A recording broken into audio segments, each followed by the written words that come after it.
नमस्कार. First aid method आणि basic ट्रेनिंगच्या ह्या सत्रात आपलं स्वागत आहे. आता आम्ही ह्याच्याबद्दल शिकूया. आता या सत्राच्या उद्दिष्टांवर एक नजर टाकूया. या सत्राच्या शेवटी तुम्ही सक्षम व्हाल वेगवेगळ्या स्थितीतील बेशुद्ध पीडित व्यक्तीला वाचवण्यासाठी फर्स्ट एड मेथड्स करा. रक्तस्राव थांबवण्यासाठी उपचार करा. प्रथम आपण पीडित व्यक्तीला कृत्रिम श्वासोच्छवास घेण्यासाठी तयार करण्याच्या प्रक्रियेबद्दल जाणून घेऊ. घट्ट कपडे सैल करा जे पीडित व्यक्तीला श्वासोच्छवास घेण्यात व्यत्यय आणू शकतात. पीडित व्यक्तीला सुरक्षितपणे जमिनीच्या स्तरावर आणा. आवश्यक सुरक्षा उपाय करा. विलंब न करता त्वरित कृत्रिम श्वासोच्छवास सुरू करा. सर्वसाधारणपणे पीडित व्यक्तीच्या अंतर्गत भागांना दुखापत टाळण्यासाठी तीव्र हिंसक ऑपरेशन टाळा.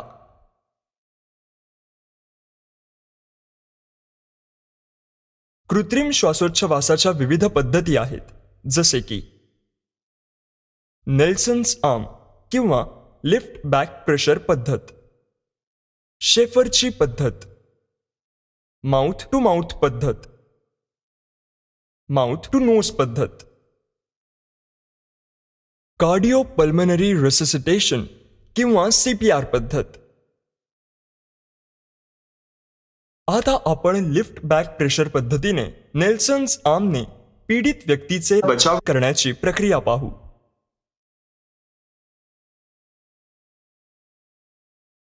पीडित व्यक्तीला प्रोन म्हणजेच खाली तोंड करून त्याचे हात दुमडलेले आणि तळवे एकमेकांवर ठेवा आणि डोके व गाल तळहातांवर ठेवा.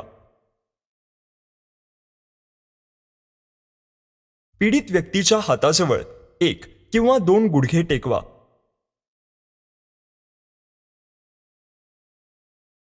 तुमचे हात पीडित व्यक्तीच्या पाठीवर बगलेच्या रेषेच्या पलीकडे ठेवा.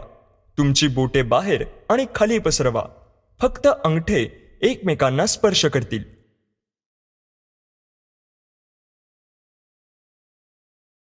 आपले हात जवळजवळ लंबरेषेत येईपर्यंत सरळ ठेवून हळुवारपणे पुढे जा आणि पीडित व्यक्तीच्या फुफ्फुसातील हवा जबरदस्तीने बाहेर पडण्यासाठी पीडित व्यक्तीच्या पाठीवर स्थिरपणे दाबा. पीडित व्यक्तीच्या हातावर खाली सरकत तुमचे हात मागे व पुढे रॉक करण्याची हालचाल समक्रमित करा आणि त्याचा वरचा हात कोपराच्या अगदी वर पकडा. मागे रॉक करणे सुरू ठेवा.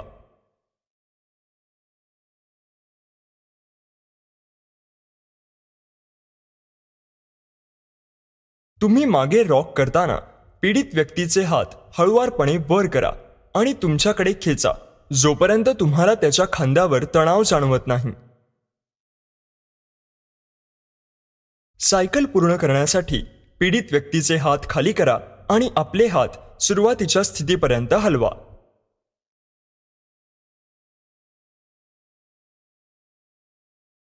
जेव्हा पीडित व्यक्ती पुनरुज्जीवित होते तेव्हा तिला ब्लँकेटने उबदार ठेवा. गरम पाण्याच्या बाटल्या किंवा उबदार विटांनी गुंडाळून ठेवा.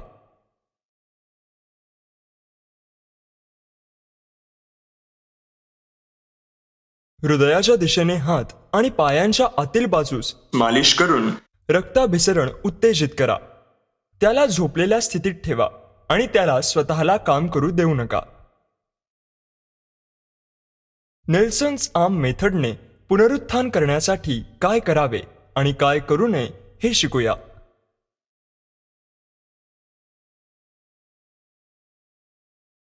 छाती आणि पोटाला दुखापत झाल्यास नेल्सन्स आर्म लिफ्ट बॅक प्रेशर पद्धत वापरली जाऊ नये. पीडित व्यक्ती पूर्णपणे शुद्धीत येईपर्यंत त्याला कोणतेही उत्तेजक देऊ नका.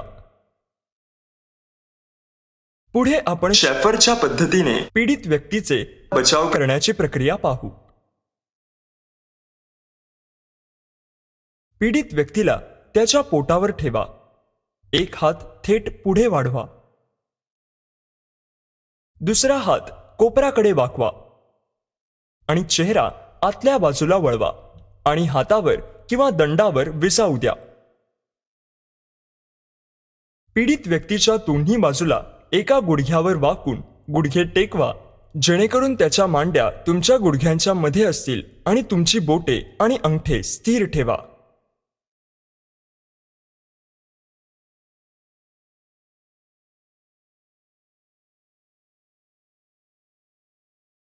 हात सरळ धरून हळूहळू पुढे सरकवा, जेणेकरून पीडित व्यक्तीच्या फुफ्फुसातील हवा जबरदस्तीने बाहेर पडण्यासाठी तुमच्या शरीराचे वजन हळूहळू पीडित व्यक्तीच्या खालच्या बरगडीवर येईल.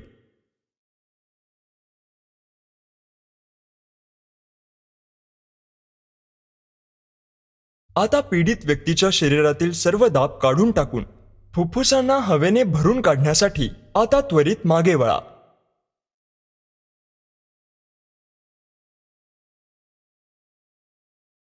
दोन सेकंदांनंतर पुन्हा पुढे स्विंग करा आणि ही सायकल मिनिटात 12 ते 15 वेळा पुन्हा करा. पीडित व्यक्ती नैसर्गिकरित्या श्वास घेण्यास सुरुवात करेपर्यंत कृत्रिम श्वासोच्छवास सुरू ठेवा. छाती आणि पोटाच्या भागात पीडित व्यक्तीला दुखापत झाल्यास ही पद्धत टाळा. पुढे आपण पीडित व्यक्तीला तोंडावाटे प्रतिकार बचाव करण्याची प्रक्रिया पाहू.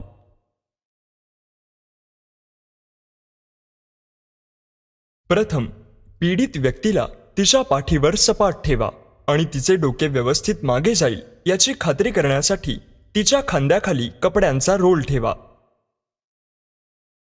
पीडित व्यक्तीचे डोके मागे वाकवा, जेणेकरून हनुवटी सरळ वरच्या दिशेला निर्देशित करेल. पीडित व्यक्तीचा जबडा पकडा आणि खालचे दात वरच्या दातांपेक्षा वर येईपर्यंत तो वरच्या दिशेने न्या. जिभेला हवेचा मार्ग रोखण्यापासून रोखण्यासाठी कृत्रिम श्वासोच्छवासाच्या संपूर्ण कालावधीत जबड्याची स्थिती कायम ठेवा. दीर्घ श्वास घ्या आणि पीडित व्यक्तीच्या तोंडाला हवा बंद करण्यासाठी तुमचे तोंड तिच्या तोंडावर ठेवा. पीडित व्यक्तीचे नाक अंगठ्याने आणि तर्जनीने बंद करा. जर तुम्हाला थेट संपर्क आवडत नसेल तर तुमच्या तोंडाच्या आणि पीडित व्यक्तीच्या दरम्यान सच्छिद्र कापड ठेवा. लहान मुलासाठी तुमचे तोंड त्याच्या तोंडावर आणि नाकावर ठेवा. पीडित व्यक्तीच्या तोंडात त्याची छाती वर येईपर्यंत फुंका. लहान मुलांच्या बाबतीत हळुवारपणे हाताळा. त्याला श्वास सोडून देण्यासाठी तुमचे तोंड बाजूला करा आणि नाकावरील पकड सोडा.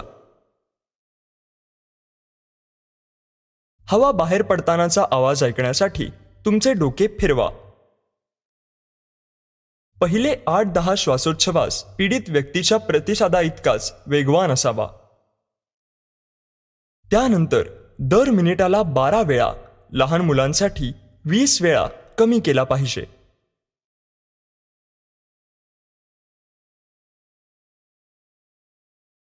या प्रक्रिया करताना काय करावे आणि काय करू नये याबद्दल जाणून घेऊया. जर हवा आत भुंकता येत नसेल तर पीडित व्यक्तीच्या डोक्याची आणि जबड्याची स्थिती तपासा आणि अडथळ्यांसाठी तोंड पुन्हा तपासा. नंतर पुन्हा अधिक जोराने प्रयत्न करा. जर छाती अजूनही वर उठत नसेल तर पीडित व्यक्तीचा चेहरा खाली करा आणि अडथळे दूर करण्यासाठी त्याच्या पाठीवर जोरात प्रहार करा. काही वेळा पोटात सूज आल्याने पीडित व्यक्तीच्या पोटात हवा प्रवेश करते.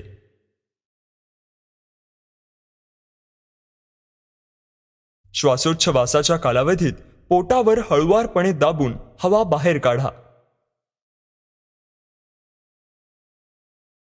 आता तोंड ते नाक या पद्धतीने पीडित व्यक्तीचे बचाव करण्याची प्रक्रिया पाहू. पीडित व्यक्तीचे ओठ घट्ट बंद ठेवण्यासाठी एका हाताच्या बोटांचा वापर करा. पीडित व्यक्तीच्या नाकपुड्यांभोवती आपले ओठ बंद करा आणि त्याच्यामध्ये हवा सोडा. पीडित व्यक्तीची छाती वर होत आणि खाली पडत आहे का ते तपासा. जोपर्यंत पीडित व्यक्ती प्रतिसाद देत नाही तोपर्यंत हा व्यायाम 10 ते 15 वेळा प्रति मिनिट या वेगाने करा. डॉक्टर येईपर्यंत हा व्यायाम सुरू ठेवा. जेव्हा पीडित व्यक्तीचे तोंड उघडत नसेल किंवा त्यात अडथळा असेल तेव्हा ही पद्धत वापरा. पुढे आपण CPR म्हणजेच कार्डिओपल्मनरी रेससिटेशनद्वारे हृदयविकाराच्या झटक्याखाली असलेल्या पीडित व्यक्तीला बचाव करण्याच्या प्रक्रियेबद्दल जाणून घेऊया.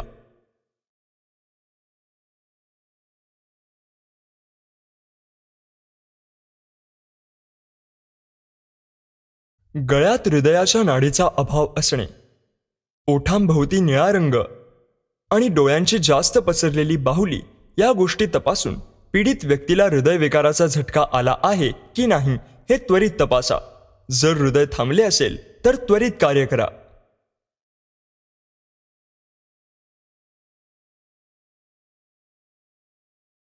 पीडित व्यक्तीला त्याच्या पाठीवर मजबूत पृष्ठभागावर ठेवा. पीडित व्यक्तीच्या बाजूने गुडघे टेकून छातीकडे तोंड करा आणि छातीच्या हाडाचा खालचा भाग शोधा. छातीच्या हाडाच्या खालच्या भागाच्या मध्यभागी एका हाताचा तळवा ठेवा. तुमची बोटे बरगड्यांपासून दूर ठेवा. तुमच्या दुसऱ्या हाताने तळहात झाकून घ्या आणि तुमच्या बोटांना एकत्र लॉक करा. तुमचे हात सरळ ठेवून छातीच्या हाडाच्या खालच्या भागावर जोराने दाबा. नंतर दबाव सोडा. मागील पायरीची पुनरावृत्ती करा 15 वेळा प्रति सेकंद किमान एकदा या दराने. हृदयाची नाडी तपासा. 2 श्वास देण्यासाठी पीडित व्यक्तीच्या तोंडाकडे परत जा. तोंडावाटे प्रतिकार बचाव. हृदयाच्या आणखी 15 कंप्रेशन्ससह पुढे चालू ठेवा आणि त्यानंतर तोंडावाटे प्रतिकार बचावचे आणखी 2 श्वास द्या आणि वारंवार अंतराने नाडी तपासा. हृदयाचे ठोके परत येताच दाबणे ताबडतोब थांबवा. परंतु नैसर्गिक श्वासोच्छवास पूर्णपणे पूर्ववत होईपर्यंत तोंडावाटे प्रतिकार बचाव सुरू ठेवा. पीडित व्यक्तीला रिकव्हरी स्थितीत ठेवा. त्याला उबदार ठेवा आणि त्वरित वैद्यकीय मदत घ्या. पुढे रक्तस्राव झालेल्या व्यक्तीवर उपचार करण्याच्या प्रक्रियेबद्दल जाणून घेऊ. रक्तस्रावाचे स्थान निश्चित करा. शक्य असल्यास जखमी भाग हृदयाच्या वर ठेवा. निर्जंतुक कपड्याने रक्तस्राव झालेल्या भागावर थेट दाब द्या. 5 सेकंद दाब ठेवा. 15 मिनिटे पुढील दबाव न लावल्यास रक्तस्राव थांबला आहे का ते तपासा. जखम स्वच्छ करा. सॉफ्ट मटेरियलच्या पॅडने जखमेवर मलमपट्टी करा. पीडित व्यक्तीला वैद्यकीय उपचार घेण्याचा सल्ला द्या. संक्षेप करण्यासाठी आम्ही हे शिकलो. वेगवेगळ्या स्थितीतील बेशुद्ध पीडित व्यक्तीला वाचवण्यासाठी फर्स्ट एड मेथड्स करा. रक्तस्राव थांबवण्यासाठी उपचार करा. तर हे होतं फर्स्ट एड मेथड आणि बेसिक ट्रेनिंगच्या बद्दल. आशा आहे की तुम्हाला सगळी संकल्पना समजली असतील.